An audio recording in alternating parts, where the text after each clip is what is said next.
எல்லாத்தையும் நம்புறோம். இந்த பூஸ்ட்னு ஒரு ஆட் வந்துச்சு. Boost is the secret of my energy.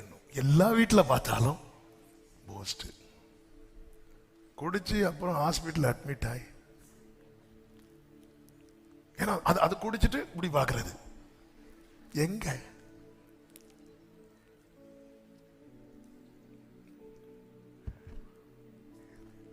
நம்ம எதை சார்ந்து இருக்கிறோம்?